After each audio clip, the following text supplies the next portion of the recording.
Or just I call it doing good works. Yeah. So like you're doing good works, being a righteous man and doing good works. Politics gets a negative connotation, but when you vote, that's politics, and that's not. I don't tell that to run people away from voting. Yes. But when you pay your taxes, it's politics. That's the economic side of it. Mm-hmm. I put politics, religion, crime, and economics all in the same boat. Uh-huh. You can't have one without the other.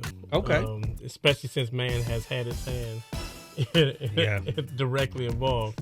You got to have economics are based off of political decisions. The morals of it are based off of your religions, typically. And then there's always going to be people that violate the morals. And there's going to be people that want to take from it. So you pass the laws, and somebody's going to break the laws, and that's where the crime comes in. Yeah.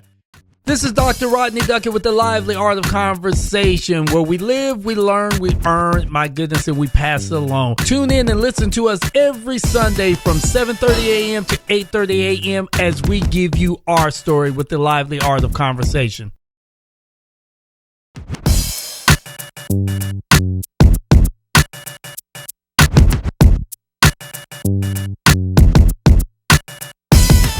You know what it is. It is that Sunday morning, and somewhere right now you're either driving on your way to church, coming home from work, going to work, or just laying in your bed listening to the Lively Art of Conversation, where we live, we learn, we earn, my goodness, we pass it along. It is me, you know who it is, Dr. Rodney Duckett, your host of the show. Got another great show. Like I'm saying, I'm pulling people from all over, but have them be on the show so that way we'll know something better about them, something different about them. A lot of times we see people in the community, we know them just in passing some of the things that we do, but this is that deep dive, this deep search right here at the Lively Art of Conversation. First of all, I want to do this. I want to start off by thanking all my underwriters, and the best way that I could do that is have you guys know who my underwriters is. So at this time, thank you, underwriters. This is Lavina Sabri with So Natural Catering and Bomb A Lemonade, and you're listening to the Lively Art of Conversation. Hello. This is Rodney Duckett with the Lively Art of Conversation. As we live, we learn, we earn, and we pass that wisdom along. Join us every Sunday from 7:30 a.m. to 8:30 a.m. as we bring to you our story. You bring your story, we give you our story, and our story is how we engage in our community. Everybody has a story, and we're waiting to hear your story. So if you're interested, reach out to us at livelyartofconversation@gmail.com. Looking to elevate your brand or capture unforgettable moments? New Image Media offers top-tier videography, photography, personal branding, and more. They combine creativity and quality with fair pricing and friendly service so you get the results you want. Whether it's a business promo or special occasion, they bring your vision to life with quality you can trust. Choose New Image Media, where your image is everything. For more info, email media@newimagemiallc.com. Words have power. They connect, heal, and inspire. That's the mission at Better Watch Your Tone, LLC, founded by Toni B. Shelton. She's empowering through powerful poetry and prose, with hundreds impacted through speaking events, workshops, and 8 self-published books. Ready to honor the story within? Discover books and coaching at betterwatchyourtone.com. For event poetry or book writing support, email ToniShelton@gmail.com. Let's use our words to uplift. Better watch your tone. You've built a life worth celebrating. Now it's time to be seen. At Las Foto de Lance Photography, they don't just take portraits, they capture the fire in your spirit and the power in your presence. Whether you're reclaiming your confidence, owning your story, or stepping into a new chapter, Las Foto de Lance Photography creates luxury images that reflect the real you. Visit lasfotodelance.net or drop by their Harker Heights studio. Las Foto de Lance Photography, unapologetically you, immortalized. Hello, this is Dr. Rodney Duckett with the Heritage Legacy Curators. You're looking for something for your kids to do this summer? Well, reach out to me at Impact Outreach, IMPAC Outreach @gmail.com, because Heritage Legacy Curators is all about collecting oral history. So if you have stories that you would love to pass down to your kids, or if you have a project that maybe your kids need to do as it relates to oral history, bring those family albums out and we'll sit there and we'll sort through those family albums, so that way we can collect those stories and keep those stories within the family, so that way they can be the next speakers to curate your family reunion.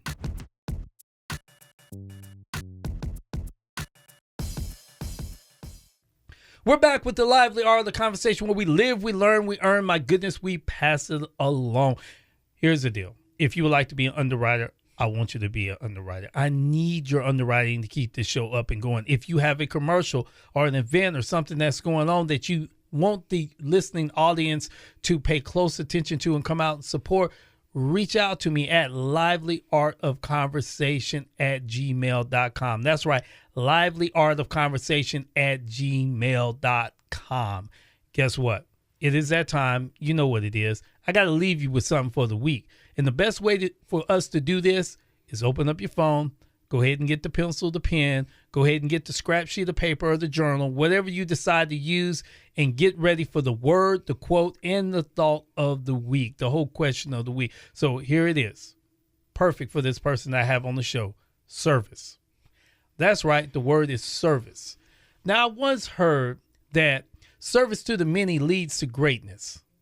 Now, how are you servicing yourself, your family, and your community in that order? Because we first got to fill our cup before we fill any other body's cup. So number one, how are you servicing yourself?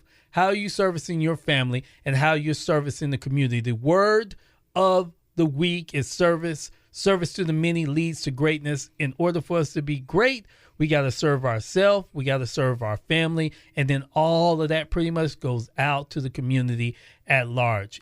And guess what? The gentleman that I have with us here today is service-based, okay? Service-based.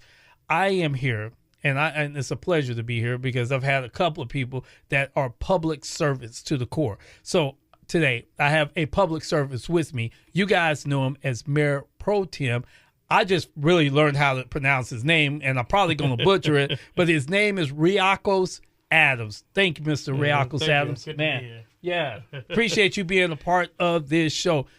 Brother, I know you based off of you coming out to my events and being a part of my events. I've asked you multiple times to do when we had the public the political forums and things like that for my Black History event. And you're one of the first people that volunteer your services and you come out and be a part of it, man. For people that don't know you, take this moment just to introduce yourself to the audience. Well, I'm Riakos Adams. I kind of earned the nickname Rock since I was 12, and it became an official one during my military service. Born and raised in Washington, D.C., I entered the United States Army on active duty in 1994. I was a cadet prior to that. Okay. Left school, thought I could go have fun, and I said, you know what, I get back on track and then I enlisted because I wanted to get, not to beat down, because I want people to think you actually beat down in basic training, but I needed to be rebuilt. Yes, definitely. I spent some time as a lifeguard, and I was like, that's not what I want to do for the rest of my life. Okay. And I wanted to go back to school. It didn't help when I was managing a swimming pool across the street from Howard, and right behind the high school, which is across the street from Howard. Yeah. And I didn't go to Howard straight out of high school because it was right across the street. I was 4 years, and Mama Adams believed in curfews, and I didn't want to be a college student on curfew, especially going to Howard. Yes, sir. Yes, sir. So I initially went to St. Augustine's College in Raleigh, North Carolina, now St. Augustine's University. Okay. On a 4-year ride. Had some issues, and I left after 2 years. I think I burnt out. I was taking 24 credit hours. Oh, man. Campus All-Stars, Model United Nations, student government, ROTC as a scholar. I was doing a lot. Yes, yes. And then I went on to enlist, got commissioned out of Howard University. I got my degree from University of District of Columbia. Okay. Came to Fort Hood, Texas, as a military police officer, then deployed and left, went to Korea, and then I was a foreign area officer briefly. Okay. And then I went back to the MP Corps, and then I retired. I had total 6 years in Korea, did some time in Santiago, Chile, and of course Iraq. Visits to Afghanistan, but I didn't deploy there. Wow, man, that's amazing. I want to rewind back a little bit, man. My oldest brother, Billy Mack Johnson, the second, man, may you rest in peace, Dino. He was a graduate of Howard University, and that was my first introduction into a HBCU in Tulsa, Oklahoma. I don't think I knew what a HBCU was, but I knew he wanted to go to college there. So he went on the actual baseball scholarship, but he was a music major, and he loved the trumpet. So he wound up converting over and getting a music scholarship. And Howard is one of the HBCUs that I always wanted to go to. When I was stationed in Virginia Beach, Fort Story, a little small fort that's there. Norfolk. Yeah, man. I was getting ready to get out the very first time, and I was looking at their medical school, and I think I got lost with the sea of beautiful black women that was there. So, especially in springtime. yes, I said Howard can't be the place for me. Yeah, man. But that's awesome, man. How many years did you serve in the military? Total of 23. I usually break it down: 22 years, 7 months, 9 days, and 16 hours. Wow, man. And I take it to the exact moment I raise my hand. Yeah. So I rounded up to 23. I have some non-active duty time that I eventually will get when I turn 65, I think. Okay. Okay. So you done the whole time as military police? Yes, with a short stint as a foreign area officer. When I was enlisted, I was a legal specialist, then an MP, and then active duty. As an officer, I was military police. I left to go to be a foreign area officer. I think I made the mistake I liked doing that job, but I wanted to focus on family, and that didn't end up well. But Army allowed me to get another go at it. Yeah, definitely. And so I decided to retire because I figured I wasn't going to make. I knew I wasn't going to make 1-star, and the odds of making colonel decrease. And so some days I think that my goal was at least make lieutenant colonel. I didn't hit it, but I was almost there. Wow.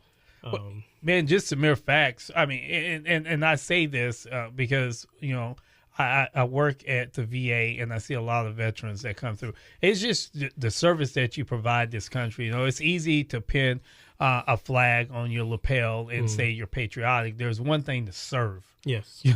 And the mere fact that you served means a lot. And you served as an officer, so I salute you for that. The military police, man, that's a very difficult job to do. Yeah, you have to be able to switch it on and switch it off. Police get a bad rap. But the motto is assist, protect, defend for us. But when you're in a combat situation, we're the ones that go in and we want to play nice, but we can shift on you. Yeah, definitely. Definitely. I learned that out the hard way in Germany. Yeah. So and we have the firepower to shift if we need to. Yeah. So I've been a fan of the MP. I did want to do other branches. I wanted to be an armor officer at one time. I figured I was short enough to fit in the tank. And I don't always tell people this, but I had got a West Point appointment and a Naval Academy appointment. Oh, wow, man. I didn't take them because I didn't really thought the academy life was for me. I wanted to be an aviator because when I was young, that's when Top Gun was out. Yes, definitely. So we were just talking about that. Oh, yeah. And that was that video game Afterburner. It was one of the first ones where you actually sat in it and flew, and I was like, yeah, I think I could do this. Man. Yeah, it's kind of amazing when you first, it was my journey into the military was actually kind of funny. My father kind of gave me some options when I was a senior. I wanted to go to medical school. That's a whole big story. I kind of doubted myself the whole time. So my father was like, hey, you got to figure out what you want to do. You can go to college, which I'm not paying for, by the way. Or you can get a job at the oil refinery with me, or, something. You got to do something. So me and my friend went down to the recruit station. We just went just to find out, and we got caught up in, the whole patriotism type thing. Yeah. Serving. They showed us that video, and then both of us wind up signing up. And then my dad asked me again, I think it was in May. He said, hey, what'd you decide to do? I said, oh, man, I'll be out your house in June. I joined the Army. And he was like, you didn't ask me if you could join the Army. Who told you? I said, hey, I'm 17 and a half, Dad. You told me I had to do something. And I made a decision. I made a decision. Yeah. My mom, she instilled that in me because she worked for the U.S. government. Okay. I was a Cub Scout, Boy Scout. Marion Barry used to do these neighborhood cleanups. I was active in those. And then my high school required community. Now, this wasn't volunteer service because you had to do it. Otherwise, you didn't graduate. Uh-huh. You had to have 270 total hours to graduate from Banneker High School. Oh, wow. 45, 90, 90. And there were people that had to go to summer school for not completing the required. That is a good deal. It is. And you could pick. You could like. I was with the National Youth Business League, and we did it at Commerce. And our advisor, she worked for the Minority Business Development Office. I knew I wanted to go in the military, so I did it in General Franklin, was the CGDC National Guard. So I did it in his office. And then I did stuff, what was the other, superintendent's office. Okay. Because I was active in student government. And so Dr. Jenkins, he gave me a fancy title, student assistant superintendent. Ironically, I had lost as a student member to the school board that year. And so my friend beat me. His name was Rico. I tell them they didn't know which one they was voting on. And so that kind of got me more in the politics, since I was involved in student government since elementary school. Ran for my first citywide office as a parliamentarian for the lower house that DC had, for the DC Public Schools. Okay. Had. And that meant, you volunteered and put stuff together. And I don't know if you remember the national service conversation back in the late 80s. Yes. When Bush made the statement about points of light. Yes. Seeing 1,000 points of light. His idea was 1,000 people, 1,000 points across the world volunteering at the same time. Yes. And I embraced. I was a young Republican at the time, too. So that was actually suggested of me to go because they thought we should be on both sides of the aisle. Okay, all right. And so we have some friends, other student government folks. We put together a City United program where we grabbed all the youth organizations across D.C. We went and planned projects. We started off at a Raleigh. We went out and did the work. You went from cleaning up Anacostia, cleaning the streets, your neighborhoods, whatever, soup kitchen, Martha's Table, and then we had a party at the end. Okay. And the Bush White House actually supported it. Barbara Bush had supported it as well. So then some of us got together and started our own nonprofit, and we planned reading nights at the MLK, and sometimes the First Lady would come out. Wow, man. And some of that, and the irony, and not bad irony, is during that same time. So while we were planning this, George Bush said he wanted to do a national conference, and he grabbed 5 of us, and we worked out of the Office of National Service, Mr. Peterson's office, who was the director of Office of National Service, and we planned an event that promoted national volunteer service. Colin Powell came to speak. During this same time was when Points of Light was founded. And so I have a signature pen from when Bush signed the National Service Act. Wow, man. And so I went and joined the military. I was, what am I going to do when I get out? I really didn't want to work. I mean, I'm broke up, so I wasn't going to be a law enforcement officer. Yeah. So that made me say, oh, okay, I need to stay involved. Yeah. While I was at Howard, the cadre sergeant major took us to AUSA, and he was pointing out sergeant majors with the rockers touching their service stripes. And this guy, I think he was in Vietnam. He said that guy gonna die because he's so used to being a sergeant major, he gonna drop as soon as he get out. Yeah. And he looked at us, y'all need to stay busy. Yeah. So my thing is, I said I'm gonna stay busy until God says it's time to come home. Yeah. So that I don't waste away from doing anything. So that's one motivation. Mm-hmm. And you mentioned about taking care of yourself, because sometimes you do pour out more, but you can't demand somebody else to pour into you if you don't pour into yourself. Oh, man, that is so powerful, man. That is so powerful. And I tell you, and I'll say this because there's a lot of stuff that's going on in the world right now. A lot of stuff going on in the world. But D.C. is one of my favorite places to go. As when I was a young man, when I went there, even as a soldier going there and visiting friends, even dating a young lady from there, I love going to D.C. And everybody says D.C. is not a very safe place. Like, I've been to D.C. probably when it was probably one of the worst times to go, man. My neighborhood, where I had to walk to elementary school, the Queen came through there. Oh, wow. They named it Queen Stroll. That was attributed to why D.C. was a murder capital, that whole area. Oh, wow. So when you say walking through, if I'm still sitting here, that means it wasn't that bad. Or I kept my head on a good swivel. Yeah. But there are people that still survive. You know, we went through that rough point. And when I go back for National League of Cities Congressional Summit, I'll take, if it's a local council member from here or some others, let's do a real tour. And I'll take them to my neighborhood that I grew up in. Or I'll take them someplace where you don't typically see on the screens. And hey, if there's a go-go available, let's go by there. Of course, that's on my dime, not the city's, of course. If let's go experience DC culture in its full. It's not just the monuments. It's not just the what you see down at the mall or the touristy places. Let's go and experience the culture. And guess what? You walk in there, you're 99% likely going to walk out. The people that are involved in that get injured are the people that are involved in that life that get injured. Yeah. Or you put yourself, like, you don't go to a drug house if you don't want to do, and expect it. If you're not going to a drug house, you're not going to die from drugs. Or if you don't go try to buy drugs from a drug dealer and try to rob them, you're not going to die from that. Yeah. Because there's almost no such thing as random gunshots. That person was actually looking to kill somebody that was either involved in their business or retaliatory. So if you're not involved in that, not saying that that's even good itself, because that's still, you still see young people taking each other out unnecessarily. Yeah. And I will say, I when I turned 18, I took a deep breath and said, "Thank you, God."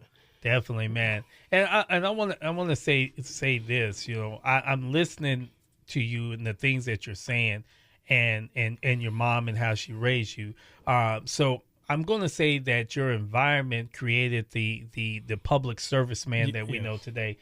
Seeing that there's a problem and being a man and fixing the problem and figuring out how to fix the problem. So and you started young in the political game. So so, and I don't know if you call it the political game or just I call it doing good works.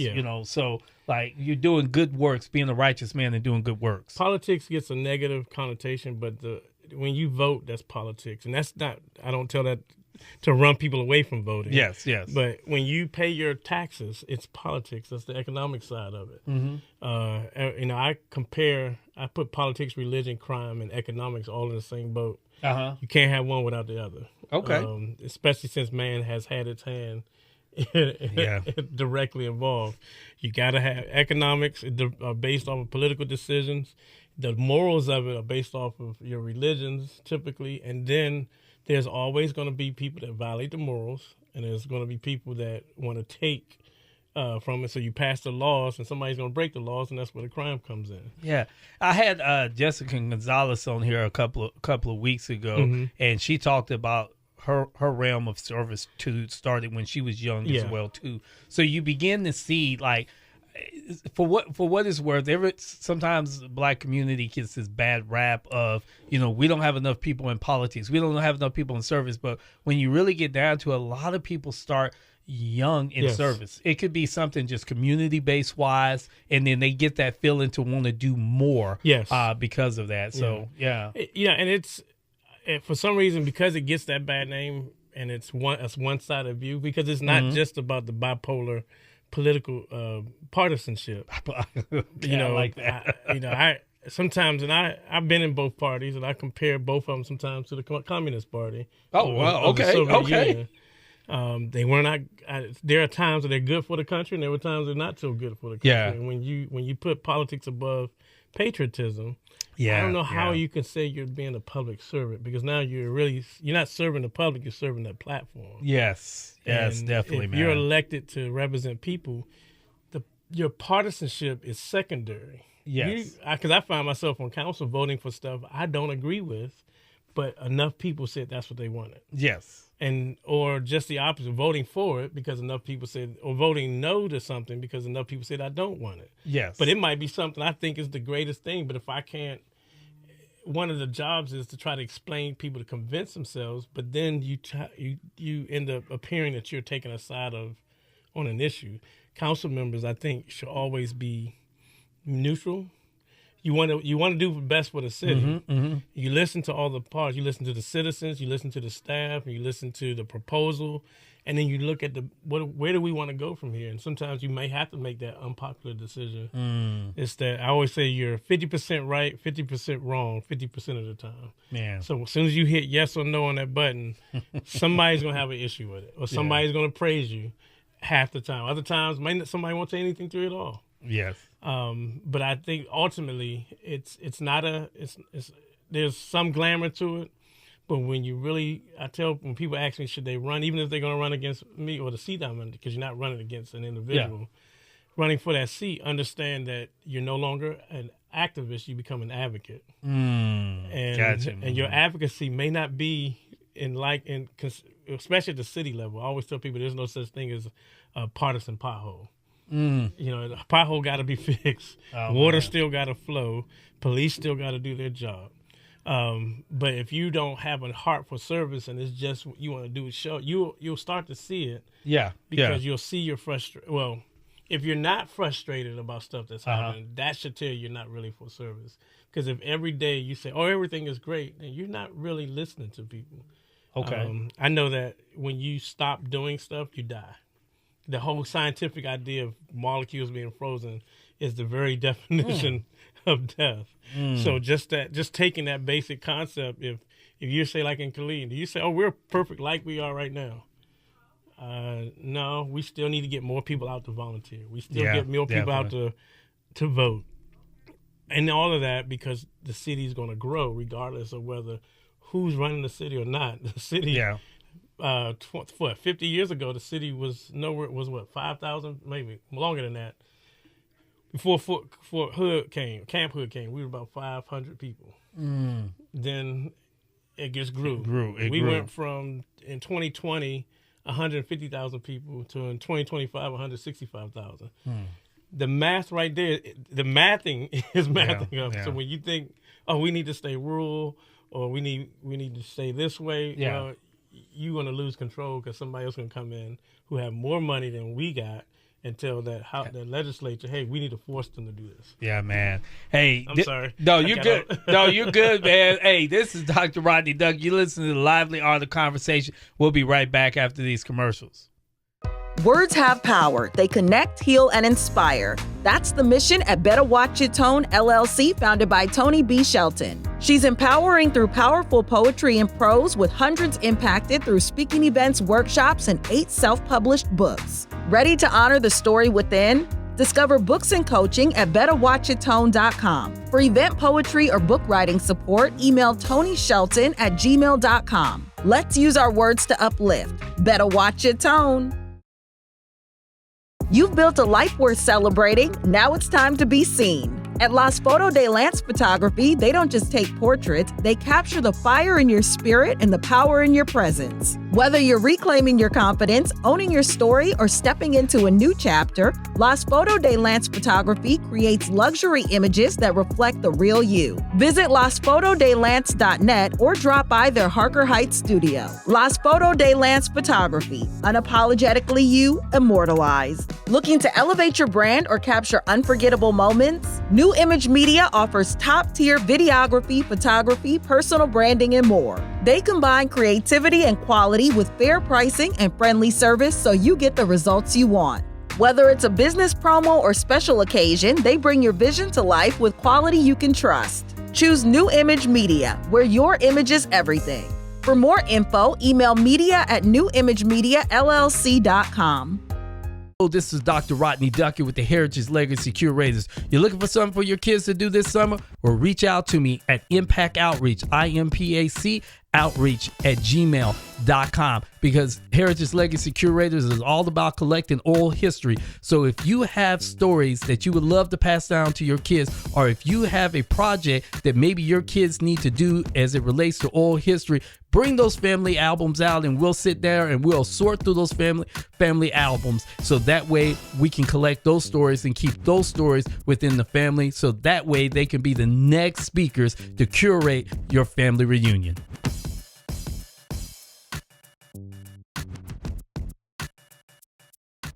Hey, we are back with the Lively Art of Conversation, where we live, we learn, we earn. My goodness, we pass it along. I am here with Mayor Pro Tem Adams. That's right. And if you guys would like to be a part of this show, nonprofit, got an event, commercial, want to do underwriting, reach out to me at livelyartofconversation@gmail.com. Now, let's unpack a little bit. Brothers from D.C., okay? All right. Brothers from D.C., 23 years in the military. military police. He got out and he still wanted to keep moving and keep acting in the role of service. And he's providing service to the city of Killeen right now. So some things that you've earned and achievements that you've earned along the way of things that people have bestowed upon you along the way. You talked about your service to being very, very young.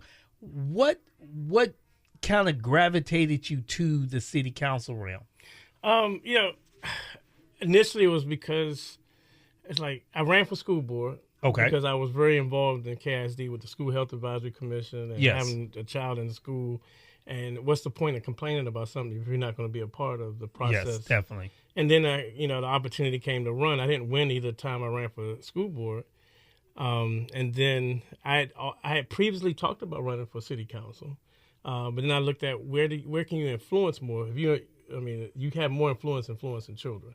Yes. So that every school board of trustees in this state or this country that has a whole lot of influence because they set the policies. Yes. Now with a city, I'm not saying that doesn't discount the city council. No. So if I'm driving down the road and I have a problem with a pothole, do I keep complaining about it? And I was sitting there thinking, I've always been interested in elected office. So why not? Why just sit back and watch or complain? Why don't I put my name in a hat and see if anybody consider? If you back in 2022, I think it was, the mayor at the time stepped down. The mayor pro tem became mayor, and her seat, the District 2 seat, became open. I put my application in, and the council selected me to be the District 2 rep. I served almost over a year, and I didn't win a re-election because I was starting to burn out. Because I was doing other things. And I had a job opportunity as well to go back and try to teach on the East Coast. Oh, wow. And then I get another phone call, say, hey, would you consider applying for, I put my name in the hat anyway, but I was about to pull it out after I got the phone call. I was like, okay, I'll go ahead. If you're calling me, I'll go do it. Okay. I won't say the name. And so I went, the council voted me to fill Ken Wilkinson's vacancy. Okay. As at large, and then the following year I ran and got elected to fill that seat. Now in Killeen, per the charter, even appointed seats counts towards your terms. Okay. So I essentially had 3 terms, although one of them is full. Wow. Wow. So let me ask the question right now that a lot of people are probably asking: what the heck does city council do? We actually, there was this Bob Marley T-shirt that said, "They run things, we rule things." Ah, okay. And so the city council kind of rules the things. We set the policies, the direction where the city should go. City manager runs it. Okay. And so in a sense, we vote on the ordinances. We propose ordinances. Yeah. We advocate. Yeah. We set the budget. Yeah. That's the biggest thing, is setting the budget. And then we're supposed to be the ones to be the connection between. We're supposed to be the ones to be the connection between the people and the staff.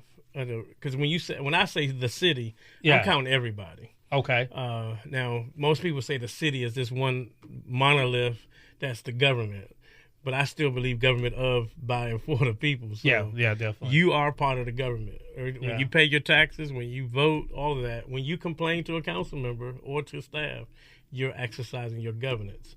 And so the city council, now I do get a misunderstanding sometimes when people want to think if somebody should be fired. We don't fire anybody except for, we only have personnel control over the city manager, the city judge, and the city auditor. Okay. Those, because we hire them. We approve the city manager's appointments, but by our charter, we can't influence. I can't call and say, hey, you need to fire this person. I actually violate the charter at that point. Oh, wow. Okay. So now if somebody complains to me, I can ask the city manager, can you look into this and then report back to the council on what have you. The council does have investigative authority. If we want to, the council can direct an investigation. A council member can do inquiries. We do not maintain our own money. So that's a misnomer. I don't have a city credit card. I'm very cautious about conflict of interest. I'm in other organizations, and if there matters before the council, I recluse myself, and I don't have any financial involvement. But because I'm part of that other organizations, those other organizations, I try not to use my council influence to that, because I think that is still a conflict. So is it a paid position? Yes, we get a salary of $250 a month. A whopping $250 a month, people. Before taxes. They still take taxes out? Yes, they do. Oh my goodness. So it's about $230. $230.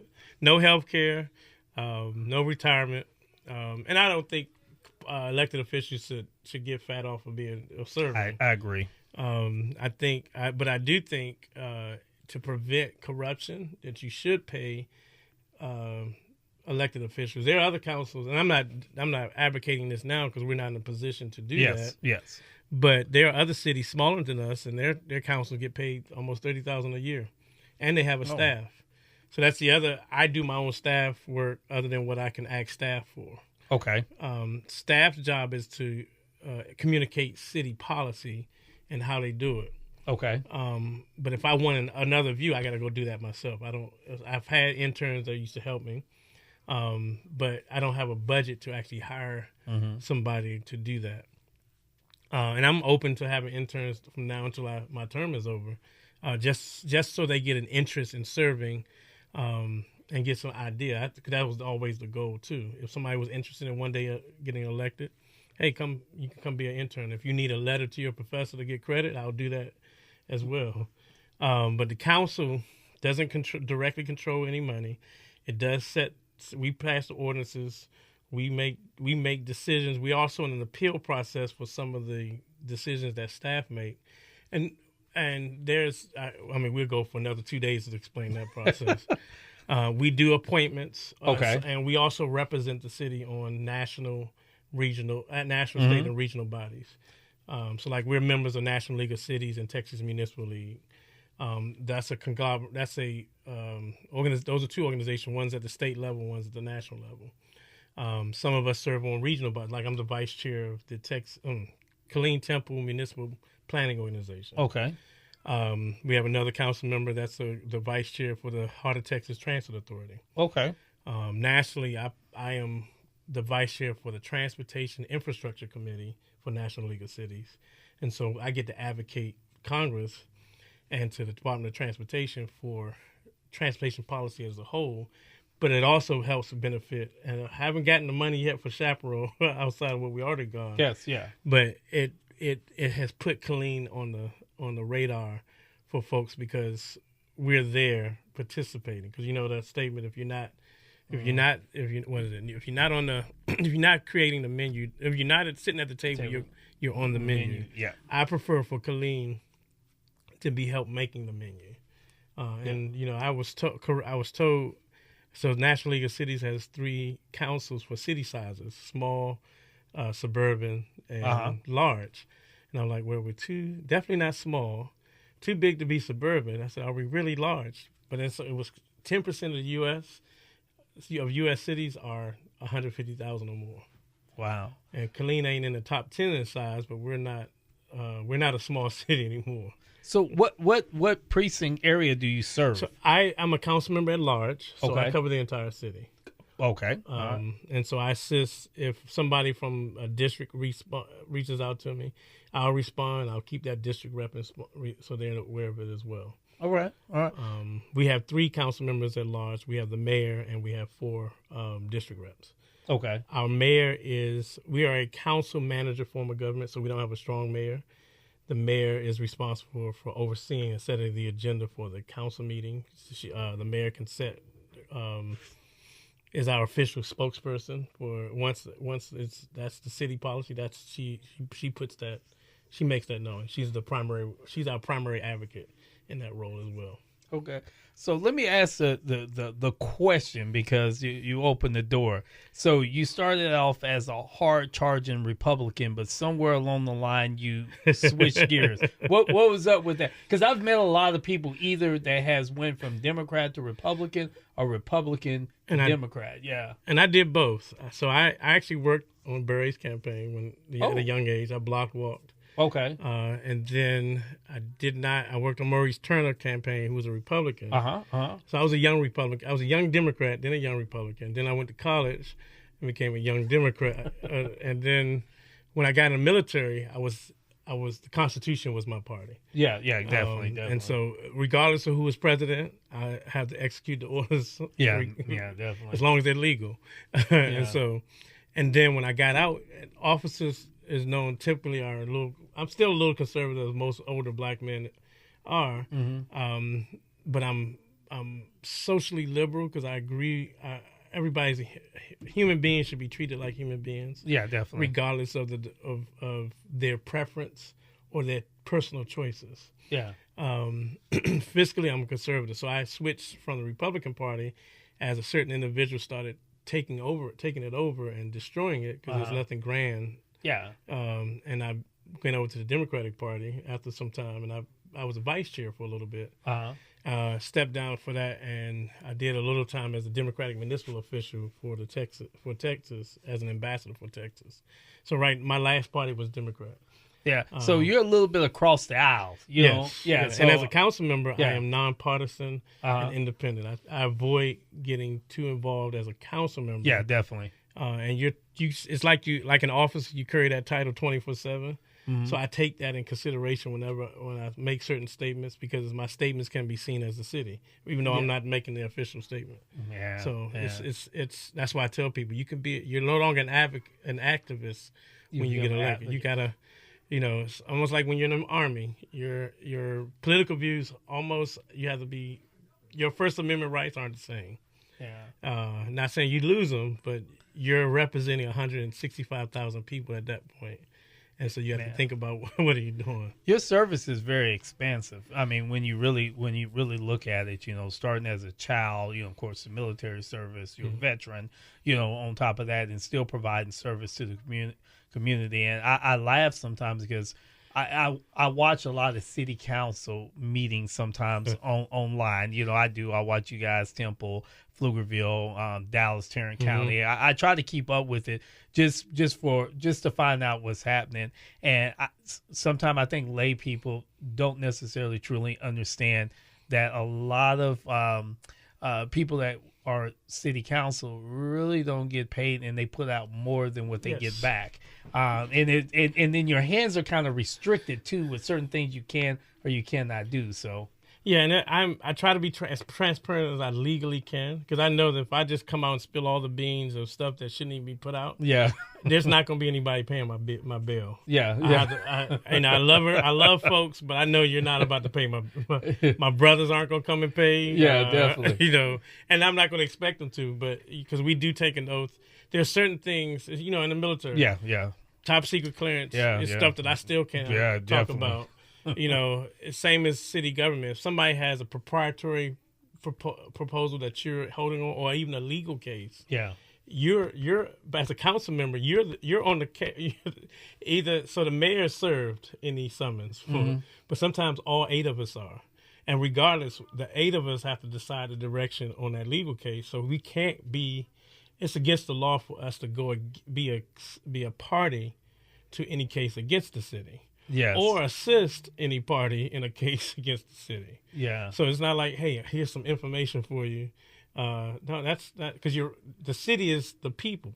Yeah. It might be a couple of people in the city that's suing the city, but you're siding on you're representing the city. So as a council member, you can't be a Benedictine or a traitor to your oath that you made, because we all agree that we will, and it's by law it says it. Yeah, it's a hard thing. It really is to balance it. I mean, I've never been city council, but I have a few people that I know personally that sometimes they say they reach out to me for wise counsel. I say I don't know how wise I am to give you counsel, but hey, this is Dr. Rodney Duncan. You listen to the Lively Art of Conversation, and we'll be right back.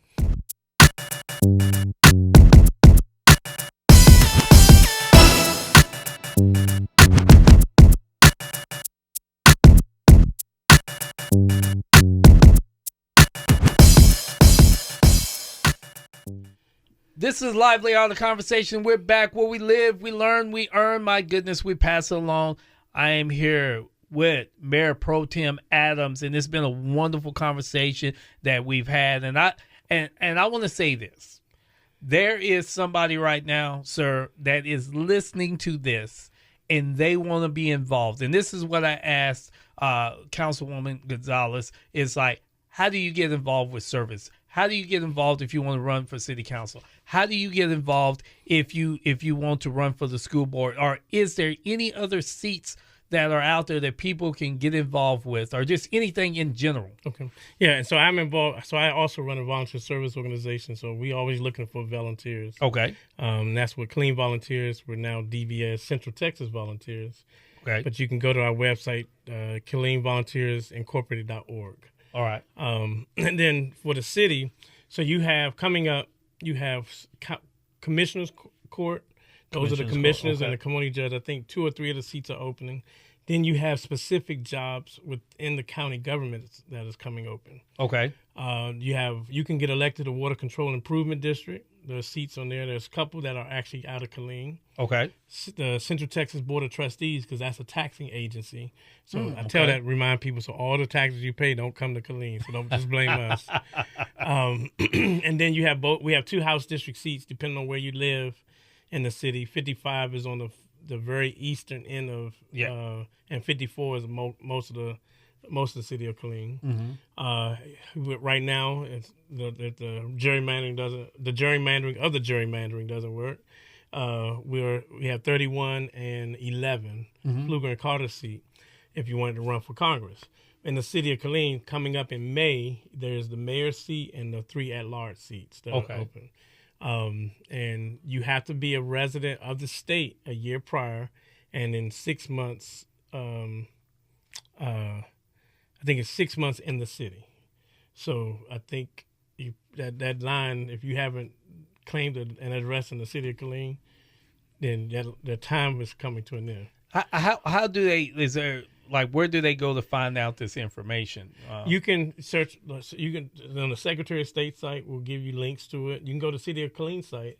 You can look up the qualifications for council member, and it'll tell you there as well. Okay. All right. So yeah, and you don't have to, even if you don't want to run for office. We are always looking for people to sign up to be part of our committees. Yeah, like I oversee the Animal Advisory Committee. Mm-hmm. And we have some vacant seats. We have some applications. I'm reaching out to folks to interview them, to nominate them to the council to appoint. We have our Planning and Zoning Commission. We have our TERS board. We have a myriad of boards and commissions that people can still serve on that council members appoint. And I say these boards are very, very important. I've been on the Emergency Service Advisory Board here in Temple for years. Mitch Randall is the chief, and it's very, very good to be a part of this and then offer input, because I have a medical background and an EMS background. So I've been able to offer input. It's kind of funny because I'm the only one, with the exception of someone else, that just signed up with a medical background. So yeah, be a part of these committees and these boards. Like join and learn as you go. Like a lot of times, do you have to be a subject matter expert to join? Only certain positions, like the vet.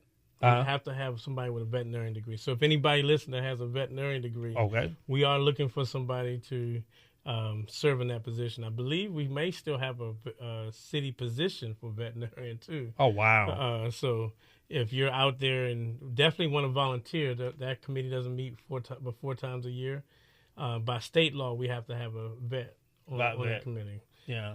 So in those cases, in the Arts Commission, they do pull from different segments. Mm-hmm. So if you're into, that's poetry or what have you, or if you're into another type of art, they expect that requirement.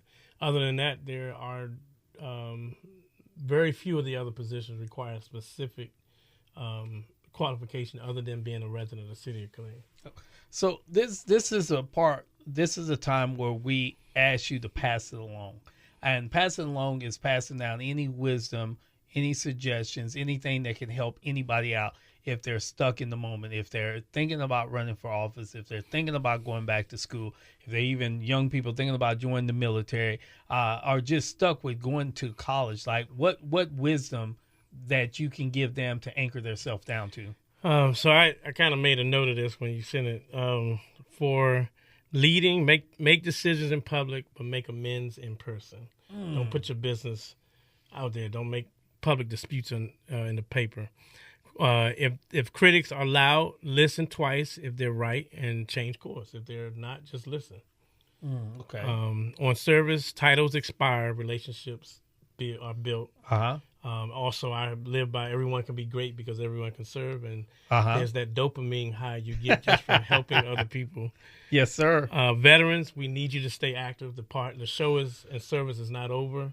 It's enough of you that could carry and set policy in a city where you're 62% of the property owners. Yes. So you please stay involved. Your MOS isn't just a ceiling, but your habits are your leverage. For youth, show up, follow through, and bring 2 friends. Me at 52, talking to a youth about volunteering is going in one ear out the other. Definitely. And then for people that want to help build a city, plan like an engineer, explain like a teacher, spend it like it's your own money because it is. Man, that's powerful. Can you repeat that last one? Everybody listen to this last one. Plan like an engineer, explain it like a teacher, spend it like it's your own money because it is. Wow. My goodness, man. You heard this on the Lively Art of Conversation. I'm here with Pro Tem, City of Killeen, Adams that's here. Is there anything else that you would like to tell the audience today, sir? We've had these discussions about voting. People say your vote doesn't count. Silence is acceptance. If you're okay with what is going on in your country, your state, or your city, and you don't go out to vote, you are saying it's okay. But if it's not okay, be involved before you get angry, because anger is leads to a certain type of passion that's not going to get anything resolved. So show up at the polls. If you want to march to the polls. If you want to complain at the polls just by clicking that button. That's the most powerful decision that you can make. Wow. You heard it right here on the Lively Art of Conversation, where we live, we learn, we earn, we pass it along. And I said the word of the week is service. So I want each and every one of you to find yourself, this is what I'm saying, find yourself involved in something that's greater than you, because it is much needed. So please, please, please, please, one more time, can you give them the website if they want to be a part of something great? You can come to www.KilleenVolunteersInc.org. Now you can go there and you can connect to some volunteer opportunities, whether you're youth, middle, adult age, or seniors. Yes. Well, once again, Rodney Duckett, Lively Art of Conversation. Sir, Mr. Adams, thank you for being a part of this show. My pleasure. Very, very helpful. If you had anything that's coming back, any information that could help us out in the community to stay in tune and involved, please do not hesitate to reach out to me, sir. It's a pleasure. My pleasure. Thank All you. right. This is Dr. Rodney Duck with the Lively Art of Conversation, where we live, we learn, we earn. My goodness, we pass it along. We'll see you next week.